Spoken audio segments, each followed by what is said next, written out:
Germany is biting off more than it can chew, declared Scholz's own chief of staff.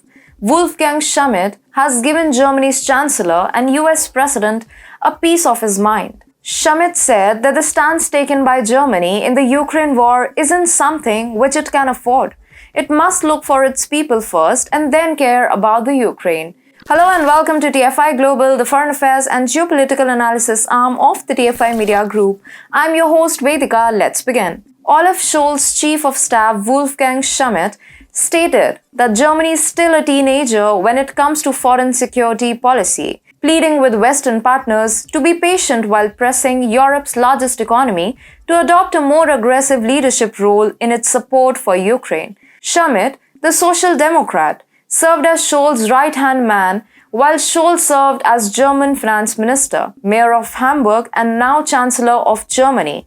He is now arms against him. He criticized Biden administration of pushing Germany way too much. He said, "We are getting into a situation that Americans have known for decades. People want us to lead. Since the start of the war, United States, which is waging the war, has provided Ukraine with around $15.1 billion in military assistance. Comparatively, Germany has provided Ukraine with military aid worth around $1.2 billion, including anti-aircraft tanks, multiple launch rocket systems, long-range howitzers, and shoulder-mounted anti-aircraft Stinger missiles.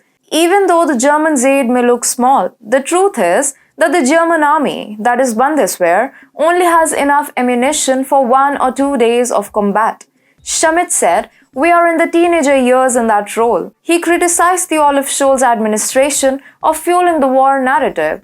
"We are not yet an adult when it comes to foreign security policy. In teenager years, you have a lot of hormones. There's a lot of overshooting and shouting. You are not very sure of yourself and don't know where your place is."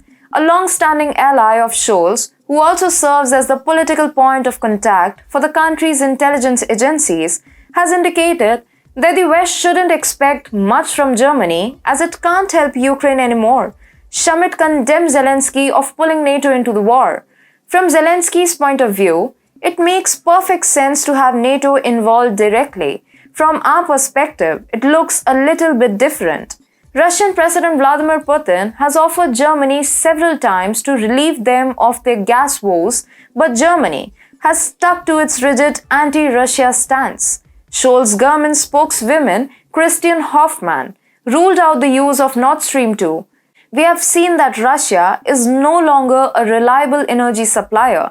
Scholz has also taken a pro-China stance and given the country several concessions. Olaf government has followed Biden's directives and failed to pursue an independent German foreign policy. The funny thing is, the German government has planned to dim their lights and suggested to not bath for more than 5 minutes for energy conservation. Germans can't cremate their loved ones and a civil war is brewing. Schmidt realizes that Germany is sitting on a powder keg. The Russian energy embargo has aggrieved the crisis, and Germany has no one but itself to blame. Germany has played all its cards to save itself from the shortage of gas, from asking countries like Finland to help its energy bankrupt companies, the German Chancellor asking citizens to reduce their shower time, and asking EU member states to reduce gas demand by 15% to save its economy, which is on a verge of recession, have all miserably failed. These moves highlight a single fact: Germany is doomed. Scholz's chief of staff realizes that it's the people who are facing the brunt of the ludicrous policies being followed by the Olaf Scholz administration, from inflation to high cost of living. Now people will face harsh winters. This is the beginning of mutiny against the Olaf Scholz government, and it would be falling anytime soon.